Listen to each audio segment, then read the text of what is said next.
Yo, what is up guys, and welcome back to McGady's Entertainment. I'm your host as always, Adam McGady. Before we hop into this video, be sure to give it a like, subscribe to the channel, and tap the bell icon to be notified of all of our latest videos. So I don't know how I missed this, but there is this alleged rumor circulating the internet that there is this insane George Lucas cut of the Rise of Skywalker. Now, according to an article published a couple days ago from boundingintocomics.com, there is an alleged George Lucas cut of the Rise of Skywalker that was rumored to exist back in December before the release of the movie. That initial rumor came from the YouTuber Doomcock and reportedly contained 30 or so minutes of additional footage. Now, Doomcock is the same YouTuber who leaked the viral news a few weeks ago that Disney is allegedly planning to reboot the Disney sequel trilogy with the World Between Worlds that was featured in Star Wars Rebels. He then details how the information about the George Lucas cut came his way, explaining that 4 individuals recently saw a screening of this cut at Skywalker Ranch. He then states, "My source was directly informed by a source with first-hand knowledge that the Lucas cut of The Rise of Skywalker is about 40% different from the version that we saw, with about 50 minutes that are revised or replaced." He then continues, "This individual had in their possessions several screenshots taken from the George Lucas cut, and they showed them to my source to back up their claims. I have details of 2 scenes that were in the Lucas cut and not in the theatrical release, and one of them will likely break your heart." Now, the first scene occurs when Rey thinks she has killed Chewbacca in a struggle with Kylo Ren. Rey is alone on the Falcon, struggling with feelings of shame as anger threatens to lead her to the dark side, and she asked out loud, "Why is this so hard?" Suddenly, even though she is alone, she hears the reply, "Life is a struggle, but in the struggle we become better." Rey looks up and sees Anakin Skywalker standing right beside her.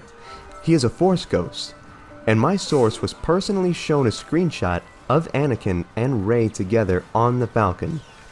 He continues, "In this scene, Anakin reveals to Rey how the Emperor survived in Return of the Jedi, and reveals information regarding the Veil of the Force and the Emperor's Sith mirrors that allow him to access the Veil's powers." Doomcock then begins to describe another scene that was in the Lucas cut. The second scene that was revealed to my source happened when Kylo Ren got the vision of Han Solo sent by Leia to try and steer him away from the dark side. In the Lucas cut, when Kylo speaks to Han, he is joined by Leia, who force projects herself into this scene, and then the 2 of them are joined by none other than Luke Skywalker. He continues, "This is what ultimately kills Leia, force projecting herself and Han to try to save their son, and the result of this scene is finally at the end, fans would have seen Han, Luke, and Leia reunited one last time."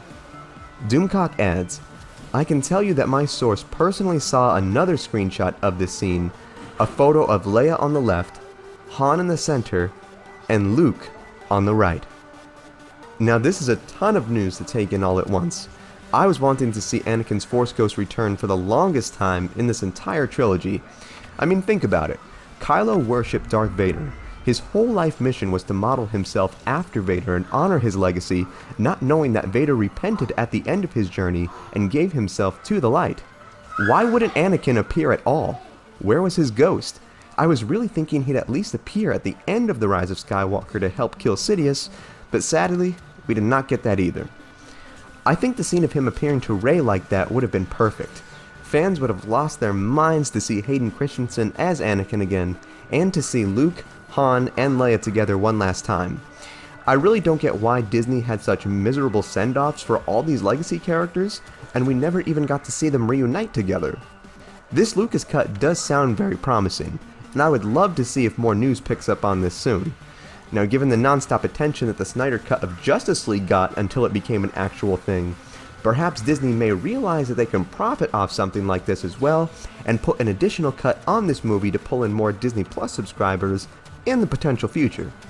Now, what are your thoughts on this? Would you have liked to have seen this Lucas cut of The Rise of Skywalker?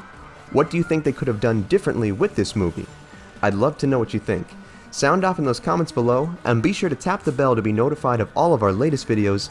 Thank you so much again for watching, God bless, and I'll see you in the next one.